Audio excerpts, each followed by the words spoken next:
Hello guys. We'll be giving an in-depth analysis on all the characters' biography, and how they eventually wound up dead. Stay tuned. The first character we'll be talking about is the bride. A few years back in 1831, Frankenstein was yearning for a companion badly, because according to him, each beast ought to have a wife. Victor, his creator, tried to explain to him that he was created to explore the infinitesimal space that falls between life and death, and he's yet to learn enough from him to justify doing it again. Frankenstein got pissed off because Victor has a wife, and he doesn't, so he threatened him to make him a wife, or else his own is at the risk of obliteration. Victor, on hearing this, bent to his will, and further showed him all the bodies the mortician brought for him to choose from. In the face of all the adversity, Frankenstein chose the bride, proclaiming her to be the face of his true love. Not long after, Victor initiated the rigorous process of transformation meant to pace her body together, and that was how she came to life. Frankenstein was in awe watching all this. The bride was ultimately terrified as everything around her was so much confusing, but Victor was able to calm her down. Victor taught her how to communicate and everything she needed to know about the world. With time, she started picking a keen liking towards Victor, while their whole shenanigans was drowning out the caterwaul of Frankenstein's heart. It got to a point that he attempted choking Victor to death, but he was overwhelmed by his emotions, and he ran out the door sobbing profusely. One fateful night, Frankenstein got back from his expedition, but to his greatest surprise, he met Victor having intercourse with his bride.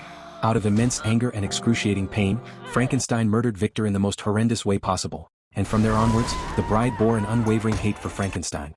He didn't want to give up on winning her heart, so he followed her anywhere she went to for ages, but she ended up killing him each time they got in contact.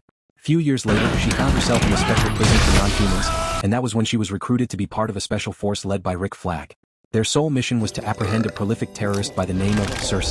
The bride strayed away from the mission, by going back to Victor's mansion where she was created in search of a special amulet. Not long after she got there, Circe, accompanied by the sons of Themyscira, were able to track her down to the mansion. The bride proved to be a worthy opponent to Circe, as they fought non-stop for hours. Circe eventually gained the upper hand, and after giving the bride a nasty beat down, she threw her down the roof, and that was how her story temporarily ended. Moving on, the next monster on our list is G.I. Robot. He was a robot that was invented far back in the 90s, with the sole mandate of annihilating the Nazi Empire. Back then he was been referred to as the Tin Man. He and his fellow soldiers were on an expedition to German territory, but unbeknownst to them, they had already walked into a trap. The sergeant ordered his comrades to retreat immediately, but it was too late as the Nazis shot from all directions. While all this was happening, Tin Man was busy analyzing the whole situation, and not long after his analysis, she shot all the Nazis on sight in cold blood, and this killings gave him a gushing feel of euphoria. After the battle, the soldiers celebrated with him in a bar, as he was their alleged hero.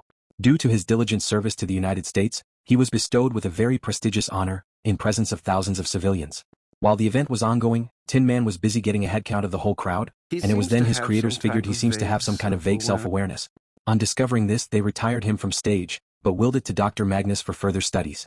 G.I. Robot ended up abandoned and forgotten as they bounced him around from lab to lab, but he eventually found a new home with Uncle Sam, who happened to be a military antique collector. Sam brought G.I. Robot back to good shape. He cleaned out all the rust from its body and took really good care of him, thereby giving him a new family. One fateful day, Sam took G.I. Robot out and bid to meet up with his boys, and that was when the whole story got ugly. The whole event got twisted from there on, as almost the entirety of the congregation were Nazis. On spur of moment, G.I. Robot annihilated every single human present at the conference, including Sam who sheltered him, and that was how he wounded up in prison. He was among the monsters to be recruited into the Task Force. Rick and the rest of his comrades tracked down Circe and her troops to the mansion. They engaged the sons of Themyscira in a gruesome battle without wasting time, and it was then Rick gave G.I. Robot the permission to engage. A feeling of euphoria gushed through him as he shot them, but his happiness was short-lived as Circe blasted him, making him explode from inside out. Circe, after killing the robot, proceeded to kill the princess in bid to end the whole saga, but Weasel came to her rescue. He tore Circe apart bit by bit, leaving her wallowing in excruciating pain, after which Dr. Phosphorus finished her off. One of the two only monsters innocent in the team was the Weasel. According to reports, he was said to have allegedly killed 27 children, but the police didn't care enough to want to know the actual story. After school events for the day, some group of children were playing in the park, but then they noticed something was lurking in the woods. They didn't get scared as expected, rather they lured him out with a chocolate bar. They further gave him an apple, and that was when he eventually came out. The Weasel became utterly comfortable around the kids, and they made him feel relevant for the first time in his life. They played fetch for quite a while, but while all this was happening, one of the kids noticed the school door was still open, so he persuaded the other kids to follow him inside. Unbeknownst to them, a farmer was watching all this from the sidelines, but he had a different perception of what was happening, as he thought the Weasel wanted to devour them, and they were running away from it. On getting inside, they kept on playing fetch with the Weasel, while the farmer on the other hand, scurried to him home, after which he called the police to bring the situation to their attention. As the kids were playing, they got careless and a fire broke out. By this time, the farmer had already arrived at their location. Not long after, the police imminently arrived also, while the farmer shot at the weasel, and in the process, the fire escalated into an explosion, and the whole school caught fire. Notwithstanding all the adversity, the weasel still tried his best to save the children he could. In the process of helping, the police saw him as a menace that caused the fire. He was trying to save the life of a little girl, but the police wouldn't let him as they shot at him non-stop, and not long after he was severely injured and captured, while the girl he was trying to save died in the fire that night. His story was really the most tragic. Moving on, the next monster on our list is Dr. Phosphorus. He wasn't always this shimmering flaming monster, but events change people. Alex was a renowned scientist specialized in nuclear fusion treatment, with the purpose of creating a cure for cancer. The person behind his funding was Rupert Thorne, a reputable mob boss. Alex's wife was the only one with the information required to complete the research, but she was reluctant to pass on the info, as she knew the people funding her husband were bad people. Alex returned from research one day, only to find out Rupert has massacred his wife. Thorne didn't stop there, but he made him relive the nightmare, as he forced him to put his prints all over the scene, so people would think he's a mad scientist who killed his wife. Awful indeed. Alex was confused as to what prompted this ill act from Rupert. Then he revealed it's because he withheld substantial information from him. Not long after, one of his goons found the log they were looking for, and that was when Rupert ordered Alex's execution. Rupert's goons forced him into a nuclear fusion machine he created, after which they initiated the sequence. Due to the intensity of the machine, Alex was nuclearly atomized, turning him to the monster we now know as Dr. Phosphorus. After Phosphorus survived the fusion, he went on a killing rampage. He murdered all the goons who contributed to his wife's death. Then he took over Rupert's drug cartel and shady businesses. Everything went on smoothly for him at the time being, until Batman showed up, and that was how he wounded up in prison. Finally, the last monster on our list is Nina Mazursky. Nina's conception was utterly weird, as she didn't turn out a normal child. Her mother was in a discombobulated state on figuring her child isn't normal, but Dr. Mazursky, her dad, wasn't ready to give up on his daughter.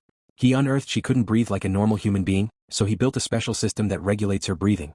Her mom couldn't stand the sight of her daughter anymore, so she suggested they put her out of her misery, but Dr. Mazursky was adamant on saving her life, so due to this she divorced him, leaving her in his care. Dr. Mazursky figured his initial setup was too heavy for her to be walking about with, so he developed a slicker design to enhance her breathing, while also giving her unrestricted movement, and that was when she transformed to her current fish-like state. When Nina grew of age, he enrolled her in a normal school, and she was accepted there due to his flawless reputation. Life in the school was as tough as it could get for Nina, as she was bullied and isolated by the rest of the students. It got to a point Nina couldn't take it anymore, so she ran away from her home, finding comfort and serenity in the sewers. A local cameraman caught sight of her on a fateful day, then he took pictures immediately. The next day, Nina was all over the news being described as a mythic aquatic creature, so search troops were sent to capture her. Her dad caught the hang of this, so he tried to bypass the police to get through to her, but in the process he was shot in cold blood. As Nina's beginnings were tragic, so was her ending also. The Task Force M were sent to kill the princess, due to Cersei's revelation that the princess would be the leading cause of World War III. The princess was swimming in her castle, and she was heavily guarded by her guards, so the task force couldn't see an opening to exploit. The bride then convinced Nina that she's the only one who could get the job done, due to her aquatic nature. Nina was reluctant to carry on with the mission, but after remembering how humans murdered her dad, she zeroed her mind and proceeded. Nina was about to stab the princess, but the weasel came to her rescue, and it was in that split second that the princess stabbed Nina continuously, till she eventually wound up dead. After her death, the bride carried out an in-depth analysis on the princess, and she figured out all Cersei said about her was true. On discovering this, she approached the princess in her chambers, and after expressing her grievances, she shot the princess right in the head, and that was how the princess lost her life. We now come to the conclusion of this recap. Please like, subscribe, and let us know your thoughts in the comment section. Thank you.